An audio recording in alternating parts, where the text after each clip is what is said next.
No, not every test, but few tests is coming and few tests is not. So quite difficult.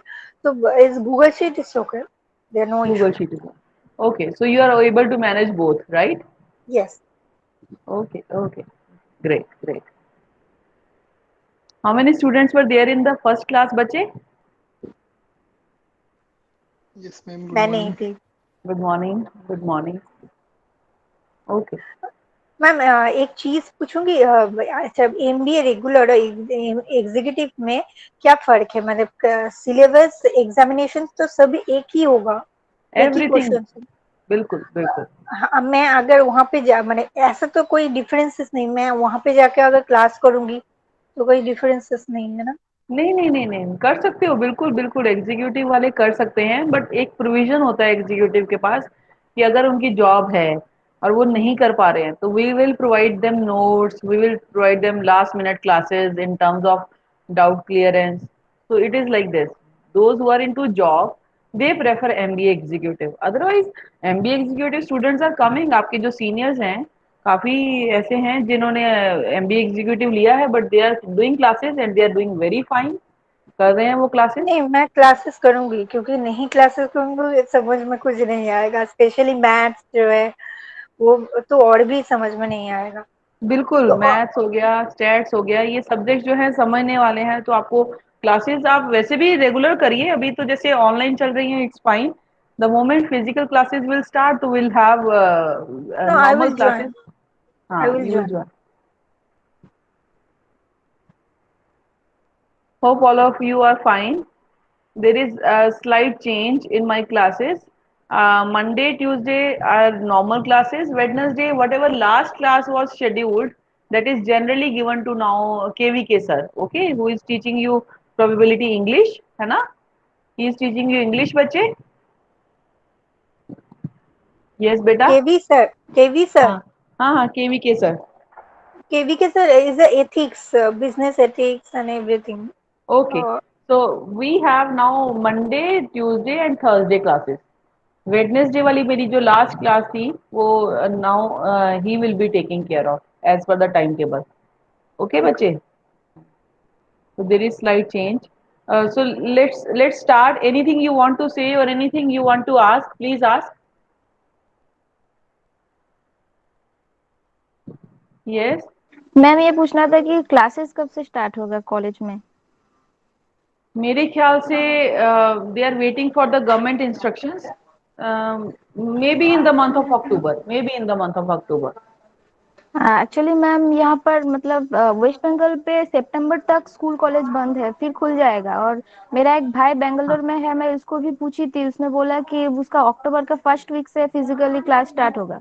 लेकिन हाँ, हाँ, हमारा हाँ. College से तो कुछ नहीं बोले हैं, इसलिए मैं पूछ नहीं, रही हूँ। नहीं, अभी अभी अथॉरिटीज कंफर्म करेंगी, बट जैसे ही इंस्ट्रक्शन आ जाएगा फ्रॉम द गवर्नमेंट, वैसे ही most probably October first week. Okay ma'am, thank you.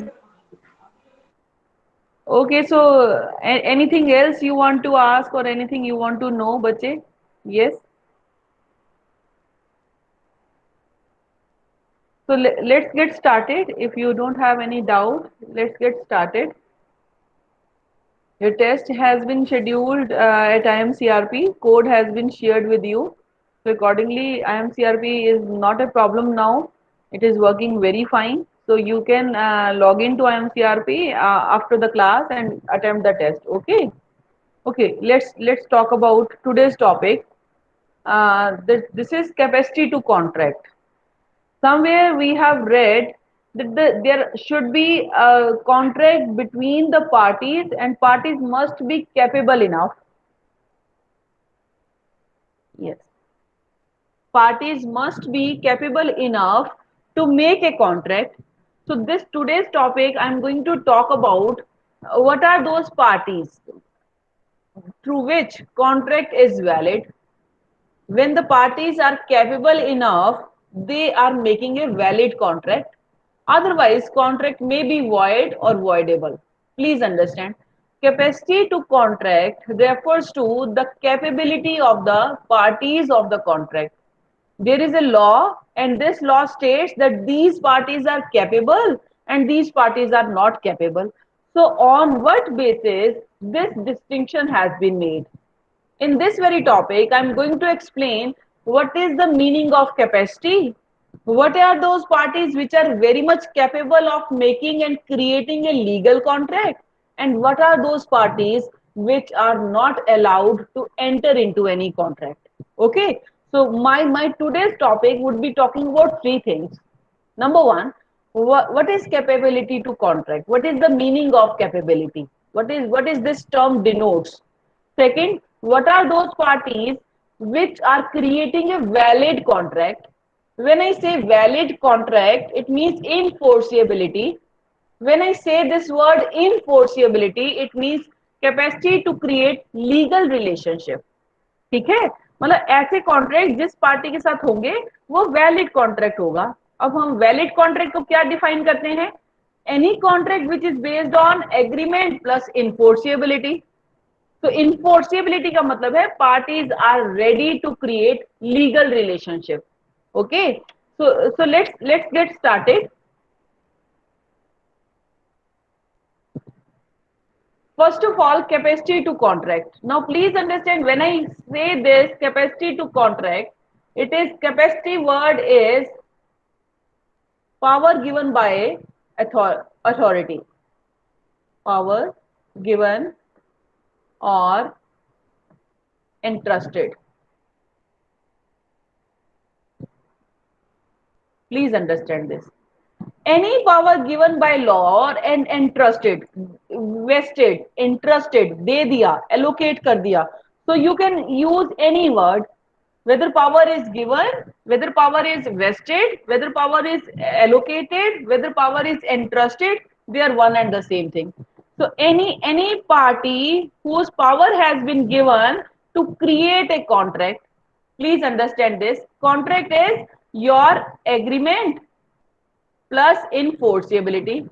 Enforceability is the most important feature because agreement तो सारे ही होंगे. All agreements are going to be the base of the contract, right? So agreement is something that is very implied in the contract. Enforceability word is very important. By enforceability, it means the parties are able to create legal relationship. Very important term, legal relationship.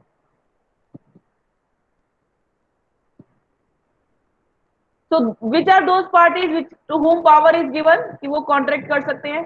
That must be of majority. Majority is somewhere related to age, right बच्चे? He must be able to attain the age of 18. यानी कि अब as में भी दो points आएंगे जो मैं आपको एक्सप्लेन करने लगी हूं. He must be, he or she must be major. What is the meaning of major? He or she must be able to have that age specification as specified by law. अब as क्या specify की है? वो दो points हैं. He must have attained the age of 18 or above. यानी कि जो नॉर्मल हमारी राइट टू वोट वाली एज है उसी को ये मेजोरिटी बोलते हैं. But in certain circumstances age is considered as 21 और अबव. कौन से केसेस में? when the person is not having parents, he or she has been adopted or somewhere feeded in the orphanage house, those people, या जिनका property को लेके case चल रहा है और कोर्ट एक्ट कर रहा है उसका गार्जियन, राइट? तो लॉ अगर गार्जियन बना है उस पर्सन का तो he or she must have attend the age of 21. Let me simplify. age is normally 18, which is considered as right to vote for the normal citizens, but there are exceptions. Exceptions क्या हैं? कि जिसके parents नहीं हैं, okay, उसके लिए 21 years of age is a majority age. दूसरा, जिसका प्रॉपर्टी में कोई डिस्प्यूट है, जिसकी प्रॉपर्टी का केस चल रहा है और लॉ जो है उसका गार्जियन बना हुआ है, कोई और है ही नहीं, so the person is not having their parent and law is acting as a guardian to that person. Guardian का मतलब है लॉ उसकी टेक केयर कर रहा है, उसकी प्रॉपर्टी की लॉ टेक केयर कर रहा है. उस केस में age is 21. Otherwise age of majority is 18. Is it clear बच्चे? Yes, ma'am. Okay, so he must have attained the age of majority, that is the age of 18 और above, यानी कि कोई ऐसा पर्सन जो कि 18 और अबव है वो ही is capable enough to create a contract. So first condition is very much he must be major. All these three conditions must be fulfilled. अगर वो मेजर है but he is not of sound mind. Now what is sound mind? Sound mind is the person is not lunatic. The person is not taking any treatment from the psychiatrist. Person is not having unsound condition where he is unable to understand the contract terms. So if person mind is not sound, not stable, he will not be entitled to create any contract. ये नहीं कि वो majority है, अगर as उसकी ठीक है और अनसाउंड माइंड है तो कॉन्ट्रैक्ट क्रिएट कर सकता है. No, all these three conditions must be fulfilled and achieved, right? First of all, he must be having the right age as per the contract, that is 18 years or 21 years. He must be sound mind. What is the meaning of sound mind? He must not be lunatic. He must not be mad. He must not be able to see the contract in a different perspective. आज अगर आप contract कर रहे हो तो person must be able to understand the contract. आप ऐसे person के साथ कर रहे हो which is not able to speak up, which is not able to understand. In that case, that contract will not be valid. Now, how to check the soundness of the mind? Please understand.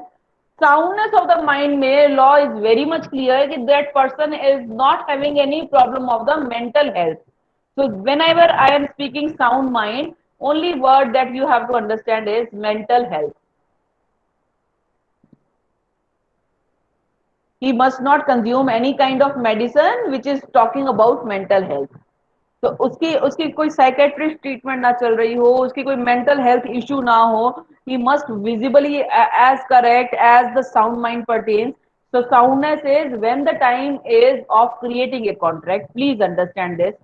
Soundness does not mean कि वो पीछे बीमार था, पीछे उसकी problem चल रही थी तो वो कभी कॉन्ट्रैक्ट ही नहीं कर पाएगा. Law is very clear कि when the person is entering into a contract, he or she should not be unsound mind. तब नहीं होना चाहिए, उससे पहले है, ये कॉन्ट्रैक्ट के बाद हो जाता है, that is not granted, right?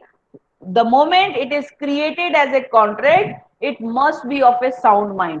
Third, he must not be disqualified by any other law. Yes, उसने कोई प्रोविजन ना तोड़ी हो, वो कोई लीगल पेनल्टीज में ना आया हो, वो कभी ऐसा ना हो कि उसको किसी ने डिस्क्वालीफाई कर दिया. जैसे आज ऑडिटर है, ऑडिटर के लिए बहुत स्ट्रिंजेंट रूल्स हैं. आज अगर आपका एक स्कैम पकड़ा जाता है तो you will not be called auditor, आपकी सीए जो है वो जीरो हो जाएगी. तो अगर ऐसा किसी लॉ ने उसको डिस्क्वालीफाई किया है तो he is not entitled to create a contract. Director हैं, अगर director of the company is involve in a scandal, तो then in that case they are not having any right to create a contract. Take the example of Ramalinga Raju.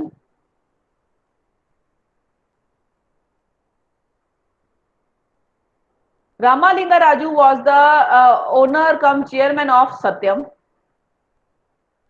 The moment scandal is done, the moment they have used the properties of the company in their own name, the moment उन्होंने company business accounts की money अपने accounts में transfer की, all those scandals led to Ramalinga Raju into jail. Now, even if he gets out from this, वो पे कर देता है, कोर्ट उसको देखते हुए कह देता है कि इसकी सजा माफ कर देते हैं, कुछ भी, but still whenever he is out from the jail, he will not be able to create any contract, any commercial contract. Why? Because he has been disqualified. Director की पोजीशन, चेयरमैन की पोजीशन उसने miss use की है, तो he can not become, वो नहीं आके कह सकता आनंद महिंद्रा को कि ये मेरी कंपनी थी, मुझे वापस करो. Now that company is being run by Anand Mahindra, so that company belongs to Anand Mahindra. Yes, any doubt? No, ma'am. Okay, okay. Look at this. What are those disqualified people? Look at this.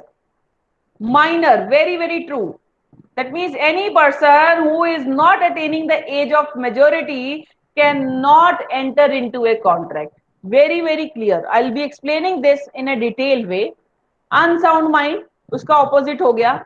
The person whose mental condition is not perfect. आपको लग रहा है जब आप contract कर रहे हो, आप उसको समझा रहे हो, वो समझ ही नहीं पा रहा, फ्रॉम दैट एंगल अगर आपके कॉन्ट्रैक्ट की टर्म्स उसको समझ नहीं आ रही, तो it is unsound mind criteria. तो it is very much clear, अगर पर्सन कॉन्ट्रैक्ट के टाइम पे अनसाउंड है तो that person is not eligible. वो कॉन्ट्रैक्ट से पहले बीमार था, दवाई खा के नाउ ही इज फाइन, जब कॉन्ट्रैक्ट कर रहा है तो he is sound, he can enter into a contract. So let me explain 3 points with it, right? Here it is unsound and sound and again unsound. Look at this condition. This is prior, this is at the time, this is after. What does mean? Prior to the contract he was of unsound mind, but at the time of creating a contract he is of sound mind, and after making the contract, after a few months or few years, he is again unsound. Contract is called valid. What if he was unsound in a prior, unsound at the time of contract and sound afterwards? Again, this is most important, rest is not important. वो पहले बीमार था और contract के बाद बीमार हो गया, does not make any difference. What is the difference point कि साउंडनेस के टाइम पे if he is no this condition at the time of creator he is unsound, उससे पहले भी साउंड था और उसके बाद भी साउंड हो गया। Now look at this is prior, this is eight the time and this is after. Now this contract is not valid. Why? Because at the time of creating a contract, that person is unsound. Please understand this. Unsoundness is going to be checked at the time of creating a contract. How to check unsoundness? The moment contract is created, it is written, दोनों parties ने sign कर दिया, they are following the legal formality, affidavit में लेके चल रहे हैं उसको, एडवोकेट ने समझा कि वो समझ ही नहीं पा रहा, आपने कहा व्हाइट हॉर्स, उसको लगा black horse, it means terms are not clear, तो that will not be stamped, वो लीगल फॉर्मेलिटी में ही स्टॉप हो जाएगा। दोनों पार्टीज जब जाएंगी they will talk to each other, advocate होगा, एफिडेविट बनेगा, स्टैंपिंग होगी, तब कॉन्ट्रैक्ट इनफोर्सेबल होगा। अदरवाइज वो प्लेन पेपर पे अगर एग्रीमेंट पे साइन कर भी लेते हैं, it is not a contract. तो आज मान लीजिए A and B, right, they are sitting together, उन्होंने कहा कि I want to sell for this particular item at this price, both agreed, ठीक है, वो टर्म्स एंड कंडीशंस लिख लिए, that is simply a plain paper बच्चे, that is simply an agreement, right. अगर एग्रीमेंट कोर्ट में जाता है, उसमें एफिडेविट बनता है, एडवोकेट इज आस्किंग, उसमें अगर एक पार्टी क्लियर नहीं है तो that is belonging unsoundness, so those contracts are not valid, right? So unsoundness and soundness is important only at the time of creating a contract, neither before nor after is important. What is important is when the parties are creating a contract, they must be of a sound mind, they must not be lunatic, right bache? Clear? Yes. Is it clear? Yes, ma'am. Okay, okay. Yes, ma'am. Okay, okay. Third is others. Others में कौन आएगा? First of all, alien enemy. Look at the example of India versus China these days. Any contract with the Chinese company is now coming under alien enemy. That means due to default, certain rules, regulations of the government of India are broken by certain parties of another country, they become alien enemy. Alien enemy is normally the term which is being considered from time to time. Normally, अगर आज की situation देखें तो India and Nepal relationship is not good, so any contract created at this time is called alien enemy, right? यहाँ China के साथ contract अच्छे नहीं है, So the parties who are belonging to different countries whereby the relationship of the government are not stable, political instability of the relationship causes the alien enemy. So alien enemy is because of the political relationship.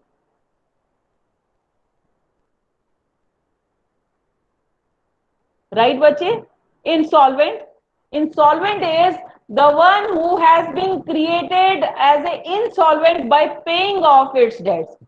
That means that person is not in a situation to pay off its debts. उसका दिवालिया निकल गया है. दिवालिया का मतलब होता है कि वो अपने करंट डेट्स टाइम पे नहीं पे कर पा रहा. जितने भी क्रेडिटर्स हैं वो आते हैं, उसका दरवाजा खटखटाते हैं, वो कहता है पेमेंट है ही नहीं.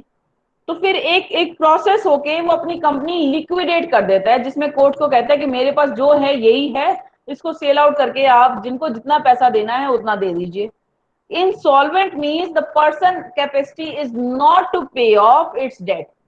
तो वो भी कॉन्ट्रैक्ट करने के एलिजिबल नहीं है, क्योंकि एक बार इंसॉल्वेंसी हो गई, इसका मतलब है कहीं ना कहीं कोर्ट ने किसी को अगर 1 रुपया देना था तो 10 पैसे दिए, किसी को 20 पैसे दिए, यानी कि पूरा रुपया किसी को नहीं दिया. तो हमने नॉर्मली अकाउंटिंग में हम पढ़ते हैं कि the person is declared insolvent and able to pay 50%.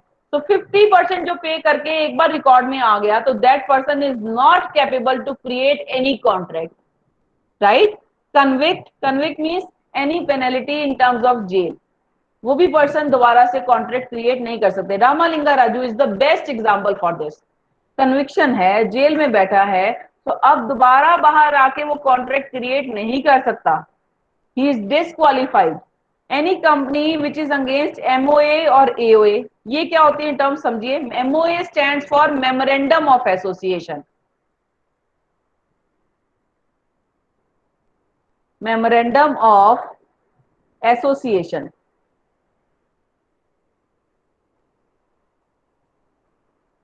Yes. और AOA articles of association.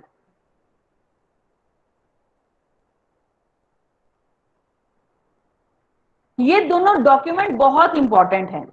Company जब भी अपना बिजनेस स्टार्ट करती है, तो हम कंपनी लॉ में भी ये पढ़ेंगे, ये दोनों डॉक्यूमेंट कंपनी के फंडामेंटल डॉक्यूमेंट में से आते हैं. एमओए का मतलब है कंपनी अपना सारी की सारी इंफॉर्मेशन एक्सटर्नल एजेंसीज को बताती है, जैसे कि कंपनी का नाम क्या होगा, कंपनी कितनी कैपिटल से स्टार्ट होगी, कंपनी के कौन से डायरेक्टर्स होंगे, कंपनी का हेड ऑफिस कहाँ पे होगा. कंपनी कुछ इंपॉर्टेंट चीजें कंपनी के सेटअप के बारे में एक्सटर्नल एजेंसीज जैसे कि गवर्नमेंट ऑफ इंडिया को इंफॉर्मेशन भेजती है, रजिस्ट्रार को भेजती है, टैक्सेशन डिपार्टमेंट को भेजती है. ये सारी इंफॉर्मेशन एक्सटर्नल ही कंपनी वेबसाइट पे लॉन्च कर देती है. ये हमारा हेड ऑफिस का एड्रेस है, ये हमारी ईमेल है, ये हमारे आज के डायरेक्टर्स हैं, ये हमारी कंपनी की कैपिटल है. कंपनी ये सारी इंफॉर्मेशन एमओए में बताती है, मेमोरेंडम ऑफ एसोसिएशन. तो fundamental document is memorandum of association. Articles का मतलब है कंपनी अपना इंटरनली कैसे मैनेज करेगी, इंटरनल कल्चर क्या होगा, इंटरनल रूल्स क्या होंगे, इंटरनल एथिक्स क्या होंगे. हम ये दोनों डॉक्यूमेंट का कंपनी लॉ में डिटेल में पढ़ेंगे. बट अभी आप समझिए कि कंपनी अगर अपने ही एमओए और एओ के अगेंस्ट जाती है, तब उस केस में that company is also disqualified. तो मेमोरेंडम में उसने लिखा कि मेरी कंपनी का नाम होगा, let's talk about Messrs Ram and brothers. जब उसने कंपनी के लेटर पैड छपवाए, उसमें लिख दिया राम एंड ब्रदर्स, मैसर्स रह गया. तो कंपनी को चैलेंज करके डिसक्वालिफाइड करवा सकते हैं बाय द आरटीआई या public PIL, public information litigation के अकॉर्डिंग. तो एमओए और एओए के अगेंस्ट अगर कंपनी खुद जाती है, तो company can be disqualified from contract. Right बच्चे? Yes. Any doubt? yes ma'am. No, ma'am. Okay. Look at this first, very very important. मैंने जैसे आपको बताया majority age, we are going to discuss that. According to section 3, any person who is below the age of 18 is called minor. Right? Any person, please understand, normally the age is 18 or above, but कोई भी ऐसा person जो कि 18 से कम है, he is called minor. But कुछ cases में company is also considering 21 years as minor. वो कौन से हैं? जहां पे guardian and ward is basically court, वो गार्जियन का रोल प्ले कर रहा है, राइट। वो एक उसकी प्रॉपर्टीज को प्रोटेक्ट कर रहा है। जब तक वो 21 का नहीं होगा, कोर्ट की रिस्पॉन्सिबिलिटी खत्म नहीं होगी। तो कुछ कुछ ऐसे लोगों के लिए एज इज 21।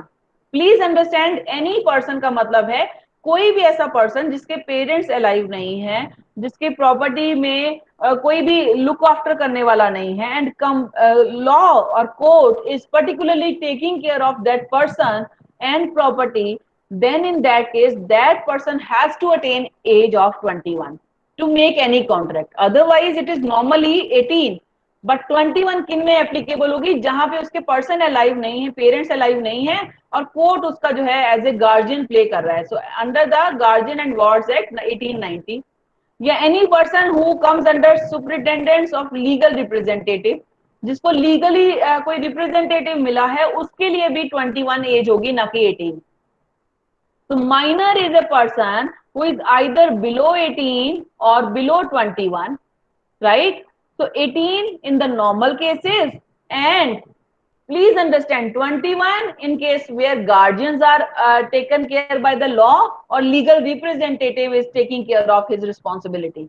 दोनों ही केस में that person is minor till 21 years of age, right? So what is majority?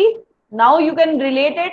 Any person who is above the age of 18 or 21 is called major, and major can create a contract.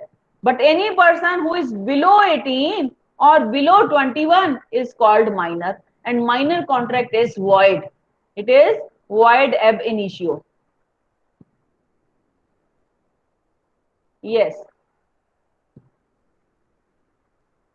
void ab initio का मतलब है starting से ही। ab initio is a Latin word. It is from the beginning it is void. Yes beta, any doubt? Any doubt to anyone? Okay. No, ma'am. Okay. So who will explain who is minor? Jagriti, are you listening to me बच्चे? Yes, ma'am. Okay. Who is minor बच्चे? Who is minor? Below under 18, ma'am, and 21. Okay, below the age of 18 or 21. Very good, very good. Yes, ma'am. Nisha, very good. Nisha, Yes, ma'am.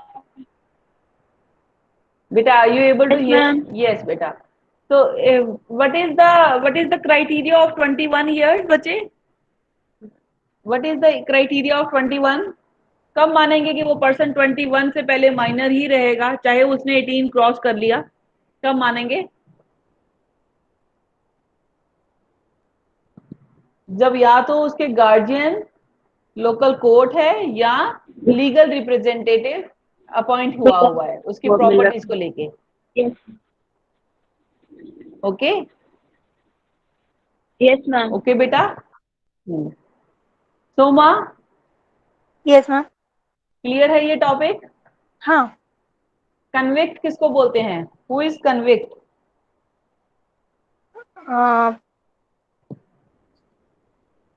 Convict convict term आई थी अभी।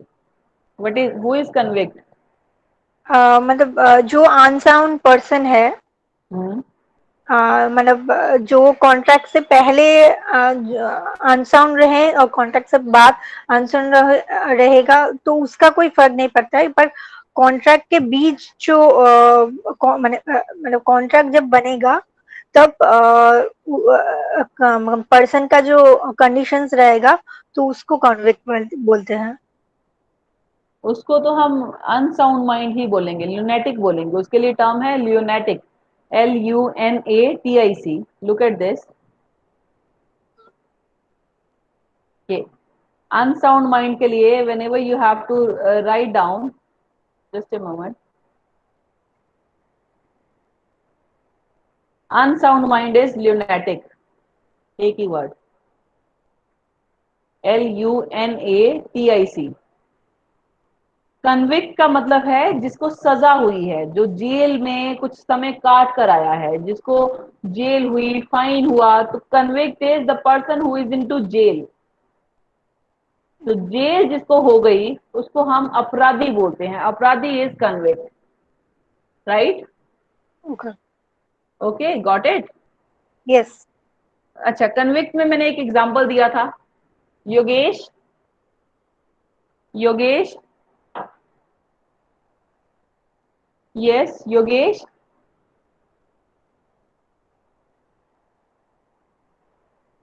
yes, am I audible, Soma? Yes, Yes, ma'am. sir. Ready? Okay, convict में I have given you Yes, one ma'am. example. What is that example? Convict point में I have given you one example.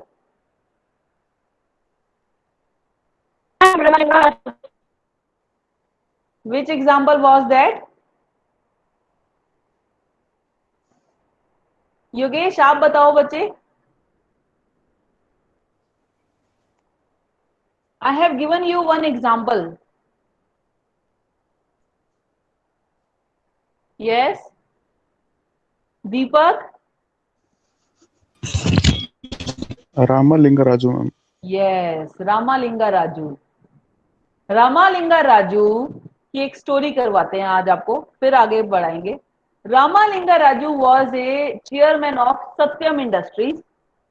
ये कुछ ऐसी industries में है which was at the young age he just has crossed billionaire. बहुत छोटी छोटी company जिसको बोलते हैं कि बहुत स्मॉल स्केल पे स्टार्ट होके उसने बड़े बड़े प्रोजेक्ट आईटी इंडस्ट्री में है.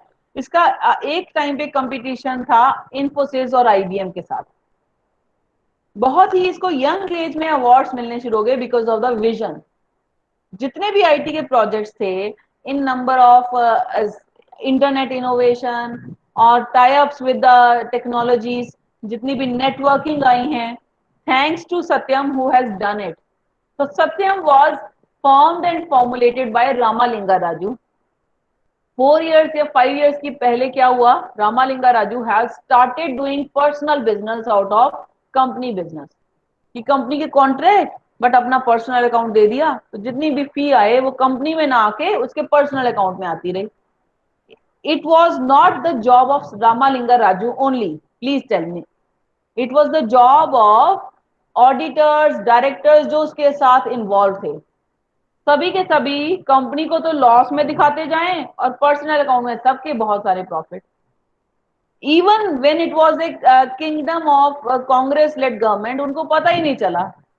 The moment Ramalinga Raju one fine day in the morning after the meeting dropped a resignation. Please understand, तब तक नहीं पता था कि सत्यम में चल क्या रहा है. It was a normal company which was doing a business and was suffering losses, जो इतनी अच्छी थी कि स्टार्टिंग में जिसने इतना प्रॉफिट कमा लिया, जब एक पर्सनल अकाउंट में पैसे जाने की वजह से कंपनी की पोजीशन गड़बड़ा गई. सेल्स कम हो गई, कॉन्ट्रैक्ट आए नहीं, कॉन्ट्रैक्ट आए भी तो amount is going into their account. तो एसेट्स एंड लायबिलिटी का सारा बैलेंस गड़बड़ा गया. अब एक मॉर्निंग मीटिंग में उसने कहा और उसके बाद उसने अपना रेजिग्नेशन ड्रॉप कर दिया. ड्रॉप करने के बाद सेबी वगैरह सब जागे, securities exchange board of India, RBI, ये क्या हो गया, रामालिंगा राजू ने क्यों रिजाइन किया? Then they eventually found the scam, hidden scam of the company's money versus Raju money. Ramalinga Raju के ऊपर फिर केस चला and now he is into jail. फिर उसके बाद कंपनी सत्यम बंद नहीं कर सकते थे. It is a company. मैं आपको जब कंपनी लॉ पढ़ाऊंगी तब आपको मैं बताऊंगी. It is a company. So in that case, company cannot be closed. So eventually, when look at this, eventually what happened? He was given a jail sentence, right? And now that company is run by Anand Mahindra. So whenever you are talking about any convict, they are disqualified from entering into a contract. Now even if Ramalinga Raju is in a jail, आज अगर वो बाहर आता भी है, still he cannot enter into any kind of commercial contract because he is convict. He is treated as a convict. Okay beta, is it clear? Yes, ma'am. Yes ma'am. Okay, okay, great. So minor is clear to you? Yes? Yes ma'am. Okay. Now what are the minor agreement? Please understand. Where rules are judge are counselor, jury is the servant, law is the guardian. Please understand. Whenever we are talking about minor can enter into a contract only for benefits. Please understand, only for benefits they can enter into a contract. Law never says that you cannot enter into a contract. Minor आज जो है, आज आप कहेंगे कि ma'am अगर एक बच्चा है जो 12 इयर्स का है, उसका अकाउंट खुलवाने जाते हैं बैंक में, तो क्या नहीं खोलेगा बैंक? बैंक खोलेगा, but only for the benefits minor is responsible. जहां पे माइनर को आप, अगर आज जो है जितने भी आपके अवार्ड शोज होते हैं, जितने भी जूनियर पार्टिसिपेशन होती हैं, 6 साल का बच्चा डांस कर रहा है, अवार्ड लेके जा रहा है, कुछ गिफ्ट मनी लेके जा रहा है, they are very much valid contract.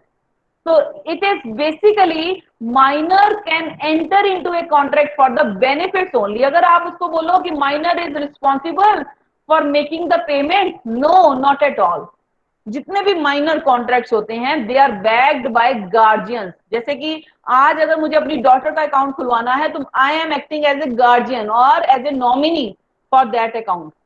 Similarly जितने भी विनिंग शोज होते हैं जिसमें छोटे छोटे बच्चे पार्टिसिपेट कर रहे हैं, their parents are taking responsibility of those contract.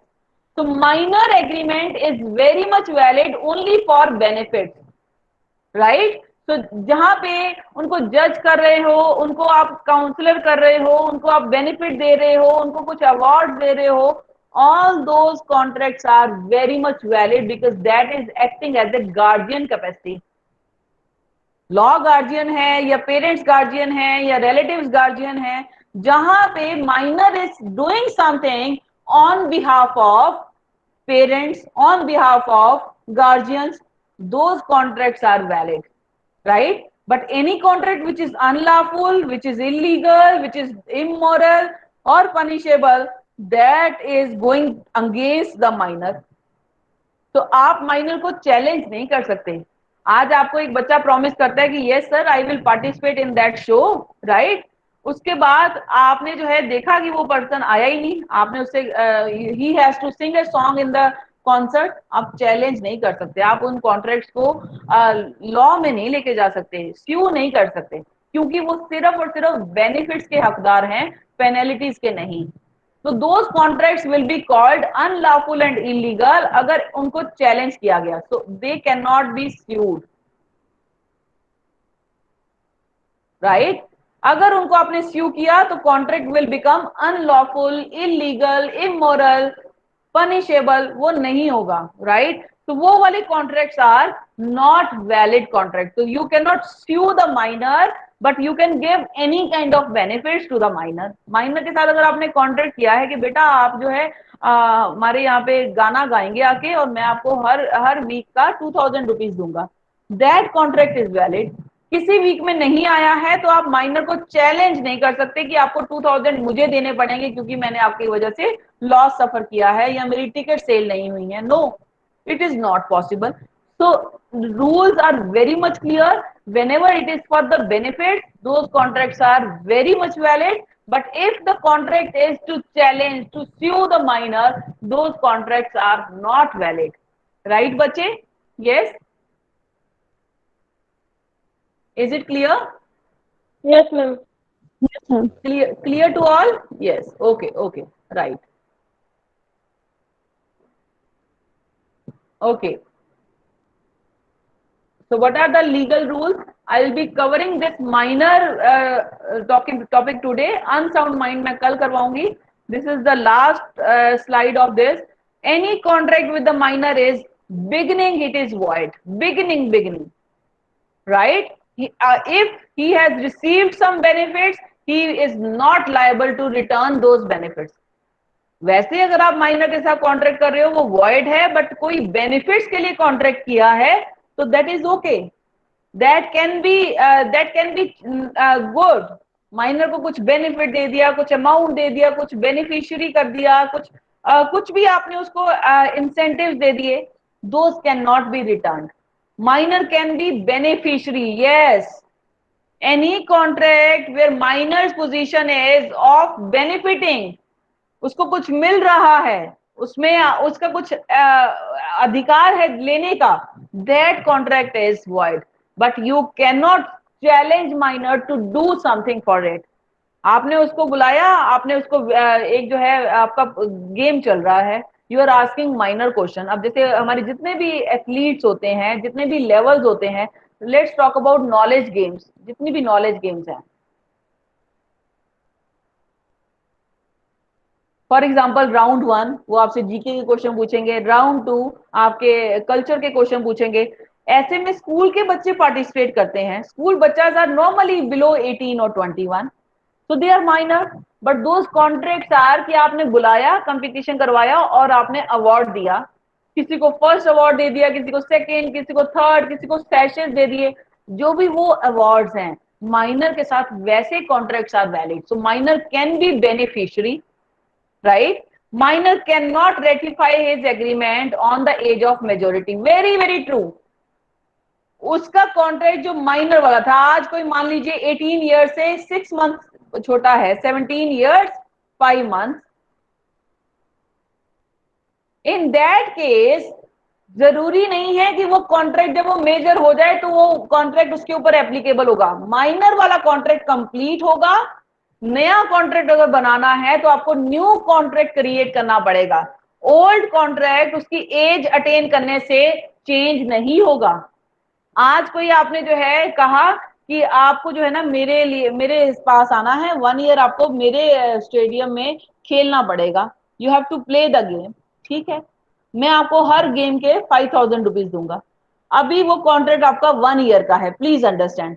वो जब कॉन्ट्रैक्ट कंप्लीट होगा तो वो 18 ईयर्स 5 मंथ्स का होगा, बट स्टिल जो 5 मंथ्स का आपको बेनिफिट मिला है उसमें अगर वो नहीं आता तो आप उस कॉन्ट्रैक्ट को चैलेंज नहीं कर सकते हो, जस्ट बिकॉज क्योंकि वो 18 ईयर्स का हो गया है।